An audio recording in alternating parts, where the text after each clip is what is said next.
2 protesters died last night. Officials deny government forces were responsible. Today, crowds were smaller. Anger over Iran's economy triggered the protest, but it has turned political with denunciations of the government's conservative elite and the Iranian intervention in the Syrian and Iraqi conflicts.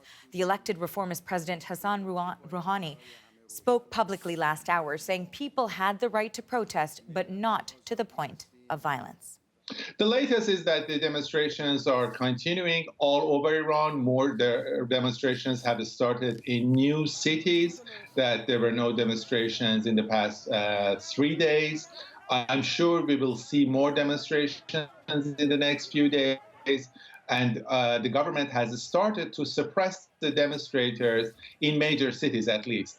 We have seen the narrowing of the internet bandwidth, the shutting down of a major messaging app, Telegram, that is very similar to WhatsApp, and Telegram has been the main way for people in Iran to communicate with each other, to organize each other, to organize demonstrations. And Telegram was shut down, Instagram was shut down, and before that, of course, Facebook and Twitter was blocked as well. So the government is going to deprive people of any space to manifest what they want, but people try to express themselves as much as they want. I'm not sure whether the demonstrations will go on for the next few weeks or for months. It's very difficult to understand who are the demonstrators exactly, what are their objectives. Everyone, all the pundits, all the analysts, all the reporters, all the people in the government are surprised by the spread of these demonstrations all over the country. Because as you remember, in 2009, the demonstrations were only in the major cities, and especially in Tehran. Millions of people came out in Tehran.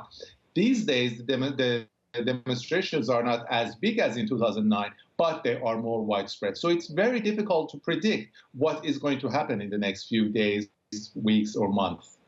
And, you know, as you've been mentioning, perhaps there's not as much clarity in terms of the motivation, according to you, you know, different from the Green Movement back in 2009, the Green Revolution, rather, in 2009. So in your best estimation, certainly there's been reports that some of the motivation is economic and some of it political as well when it comes to involvement in Syria and Iraq by Iran. So what are the motivations for many of these demonstrators? Is there any clear or unified path?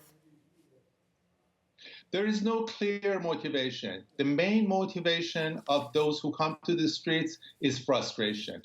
Frustration with a government in the past 4 decades that has not been able to provide for its people. A government that's been run by a clique of clerics, a government that has been corrupt, un-Islamic, even though it calls itself Islamic Republic, a government that has been dictatorial, and the government that has made Iran and Iranian people a pariah in the international stage. So people are just frustrated with this government in the past 4 decades. And that's why you see a hodgepodge of slogans. You can people say death to the dictator. Some people are nostalgic about the pre-revolutionary regime, the Shah's time. They say that they are asking the son of the Shah, who's been living in the U.S. for the past 4 decades, to come back and solve their problems. There are others who just say that our protests are apolitical and we just have economic needs. So it's the motivations are multi-layered, but the main motivation of these people who come to the streets, they are risking their lives to come to the streets. And as you saw in the city of Durud, at least 2 people were killed. It is the frustration that people have with the clerical establishment in the past 4 decades.